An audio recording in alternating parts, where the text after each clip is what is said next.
Allez, c'est parti pour un nouveau numéro de Megatrend sur Boursorama. Aujourd'hui, on vous parle de la thématique de l'intelligence. On vous reparle de la thématique de l'intelligence artificielle. Bonjour Guillaume. Bonjour David. Guillaume Hudevillers, gérant thématique chez CPR Asset Management. C'est la martingale boursière, l'IA, quand même, il faut le dire, depuis maintenant un an. Assurément. Assurément. Quand on voit la performance aujourd'hui de Nvidia sur les 18 derniers mois, donc 2023 c'est 239% de performance, 2024 d'ores et déjà 80% à peu près. Et force est de constater qu'effectivement, on ne peut pas l'éclipser aujourd'hui. Et finalement, à juste titre aussi, elle se hisse à la 3e place des plus grandes capitalisations boursières de ce monde, dépasse 2,2 trillions de dollars de market cap en un temps record. Ouais. Et aujourd'hui, on a des revenus de data center qui dépassent les 100 milliards de dollars a priori en 2024 déjà. Et le BPA, le bénéfice par action, a été multiplié par 10 sur les 4 dernières années. Voilà. Donc il y a une réalité économique, et même s'il y a plus de 2000 milliards de dollars de capitalisation boursière, ce qui est colossal, encore une fois, vous l'avez dit, numéro 3 aux États-Unis et dans le monde.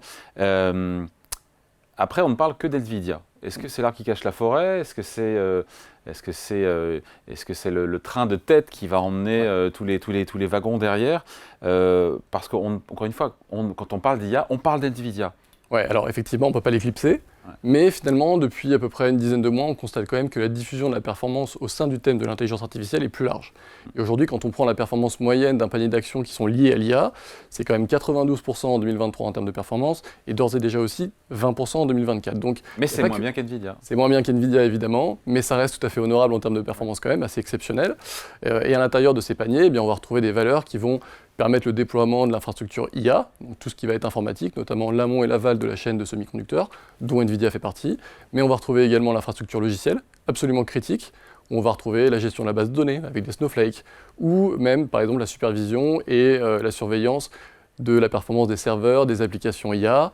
Et ça peut être une entreprise comme Datadog, aujourd'hui, qui a son activité à l'intérieur de ça. On va retrouver également la cybersécurité, hyper important, parce que déployer nos données et des modèles d'IA dans un monde sécurisé et sûr, c'est important. Donc des valeurs comme CrowdStrike, par exemple, peuvent en bénéficier. Et puis, il y a aussi toutes les entreprises, ces premiers adopteurs, ces précurseurs, qui d'ores et déjà utilisent l'IA au sein de leurs produits et de leurs services. Comme ça, par exemple ? Peut être Salesforce, par exemple, ou Adobe, qui ont déjà annoncé des produits qui vont utiliser ChatGPT, l'IA générative, ou même... Et donc générer des revenus. Et c'est là où, effectivement... Là, on est en aval, pour le coup. Tout à fait, là, on est en aval. Et ça, je pense que c'est clairement la condition sine qua non. Aujourd'hui, l'infrastructure, on peut en parler. Nvidia nous donne des chiffres absolument colossaux d'investissement sur les... a priori 4 prochaines années, 1000 milliards de dépenses d'infrastructures liées au centre de données accéléré d'ici à 4 ans. C'est quand même un chiffre colossal. On voit que ça se matérialise aujourd'hui au sein des hyperscalers, quand on prend les dépenses de CAPEX, de Google, de Meta, d'investissement de Meta, de Google, d'Alphabet, etc., c'est 37% en 2024. Donc c'est quand même une hausse assez importante. Et c'est des marchés qui vont continuer à croître pour justement, à un moment donné, arriver à monétiser cette infrastructure. Et donc on se retrouve... Il commence à être monétisé chez Salesforce, chez Microsoft, chez Adobe. On voit les premiers revenus générés. Alors, effectivement, on a quelques points de données aujourd'hui. Je pense que la monétisation, c'est plutôt une histoire de 2025. 2023-2024, c'est encore la construction de l'infrastructure. Mais on commence à voir des points de données qui nous rendent enthousiastes, on va dire, sur la monétisation et l'avènement de l'IA. Et notamment, on a des points de données chez Nvidia ou chez Microsoft qui nous sont communiqués. Alors, Nvidia, par exemple, nous dit 40% des puces qui le vendent aujourd'hui sont déjà utilisées pour l'inférence. L'inférence, c'est la phase de calcul. C'est la phase de calcul une fois que les modèles sont entraînés. Donc c'est vraiment une fois que, quand on fait une requête par exemple à ChatGPT, le modèle d'IA va faire de l'inférence pour nous renvoyer une réponse. Et donc aujourd'hui, 40% des puces sont déjà utilisées pour ça, ce qui veut dire qu'on a des applications qui sont en test et en production déjà aujourd'hui. Chez Microsoft, on voit quoi ? On voit deux choses.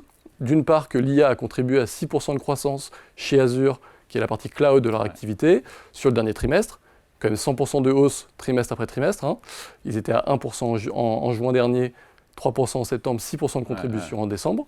Et on voit également chez GitHub, qui appartient à Microsoft, qui est un logiciel de développement informatique pour les codeurs, où là, on a déjà 1 million d'utilisateurs payants Copilot, qui leur permettent de générer du code avec l'aide justement d'une IA générative. Et en moyenne, les employés gagnent 30% de productivité. Donc il y a déjà ces points de données-là qui montrent qu'il y a un engouement, une ferveur pour l'IA qui est assez forte. Après, pardon de revenir à Nvidia, mais ils ont plusieurs longueurs d'avance, ils ont annoncé de nouvelles puces. Alors, je ne suis pas expert sur le sujet, vous allez nous expliquer. Mais est-ce que leur avance est confortée au vu des dernières annonces sur leurs concurrents et combien de temps ça peut durer? On imagine que beaucoup de concurrents américains, de rivaux, vont vouloir évidemment se positionner pour capter un morceau du gâteau de la croissance. Effectivement, vous l'avez dit, c'est un gâteau qui est relativement important. Alors, AMD nous donne un chiffre, 400 milliards de dollars de marché des puces IA à horizon 2027. A priori, Nvidia devrait garder 70 à 80% de part de marché, donc c'est-à-dire la part du lion. Et ça, c'est dû à une innovation qui est radicale chez eux. Ils ont communiqué très récemment la sortie de nouvelles puces, qui sont la puce B100, qui va avoir une nouvelle architecture et qui va permettre d'être 75% plus efficiente en énergie, mais également délivrer une puissance de calcul 4 fois supérieure en phase d'apprentissage des modèles et 30 fois supérieure en phase d'inférence, donc le calcul des modèles, une fois qu'ils sont entraînés. Et donc là, on voit bien qu'en l'espace de 1 an, il y a eu une avancée colossale et radicale en termes de performance et d'optimisation énergétique. Donc ça nous laisse penser qu'NVIDIA va garder une longueur d'avance, surtout qu'en plus de ça, ils sont en train de développer des plateformes verticales par industrie pour aider justement les entreprises à se développer et à développer leur modèle d'IA. Et à côté de ça, on a ces 20 à 30% de parts de marché qui resteront à être captés dans un marché colossal, 80 à 120 milliards tout de même, c'est pas une petite part de gâteau. Et on va avoir des acteurs comme AMD, comme Broadcom, comme Marvell, qui eux vont s'associer à des hyperscalers par exemple pour créer des puces spécialisées. L'avancée de l'IA aussi, il faut parler de OpenAI qui a annoncé donc un lancement récent dans la vidéo en franchissant un nouveau cap dans la vidéo. C'est Sora, c'est ça? Oui, c'est effectivement Sora, donc c'est une intelligence artificielle qui permet de générer des vidéos, alors aujourd'hui entre 30 et 60 secondes, mais d'un réalisme absolument fulgurant.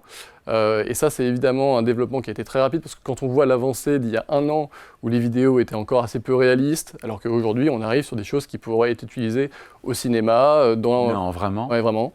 Dans la créa d'une entreprise. On peut demander quoi, par exemple sur Eh bien, vous lancez une requête, par exemple, on peut faire une vidéo d'un astronaute sur Mars en train de boire un Coca ou un Pepsi, par exemple, et en l'espace de quelques secondes, il va y avoir un rendu vidéo qui va nous montrer 30 secondes de vidéo avec un fond et puis un personnage qui va se balader, par exemple.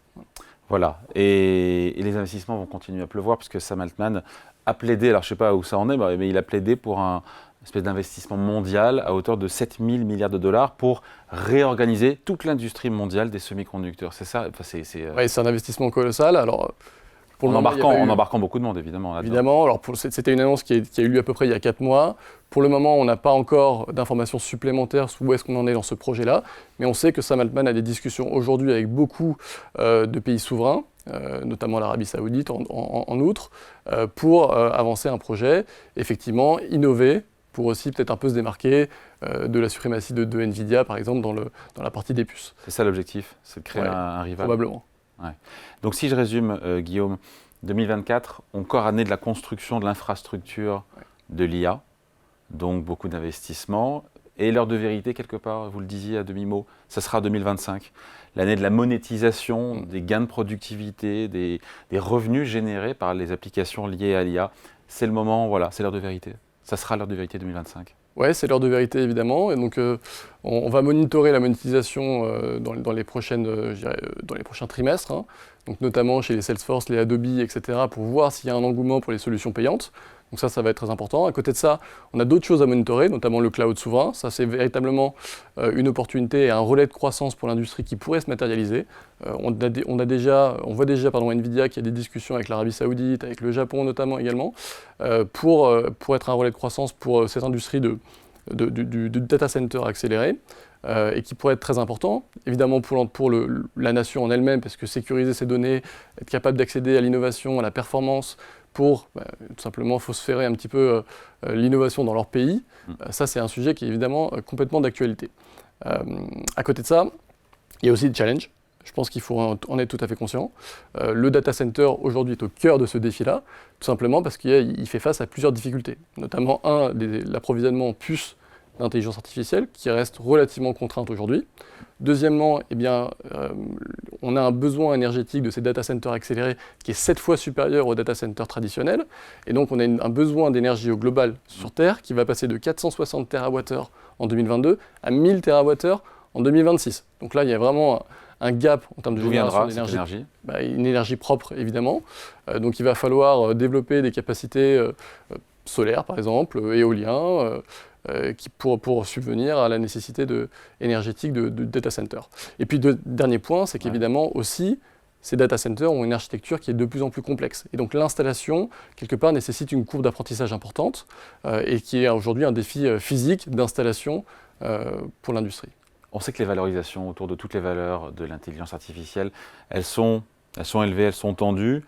Donc 2025, je reviens à l'idée que ça sera l'occasion de voir si les promesses sont tenues et quelque part, on pourra un peu discriminer les vrais gagnants des autres en matière d'IA. Tout à fait. Je crois qu'il y a pas mal d'entreprises aujourd'hui qui mettent l'IA en avant pour essayer d'obtenir une prime sur le marché. Je pense que ça ne marche que pour une courte durée. Et quelque part, à un moment donné, on va avoir un retour à la réalité de ces entreprises où il y a une euphorie, une prime qui n'est pas justifiée. Exactement. Voilà. Donc il y a une vie en dehors de NVIDIA en matière d'intelligence artificielle, c'est ce qu'on voulait prouver, même si ça reste une force motrice. Oui, et puis même on peut sortir, on peut prendre un peu de hauteur. Il y a aussi une vie en dehors de l'intelligence artificielle. C'est quelque chose qu'on peut replacer dans une vague d'innovation plus large, par exemple, qui est la disruption, où on va retrouver des investissements dans l'industrie 4.0, dans les renouvelables, dans la santé également, où il y a une innovation radicale aujourd'hui.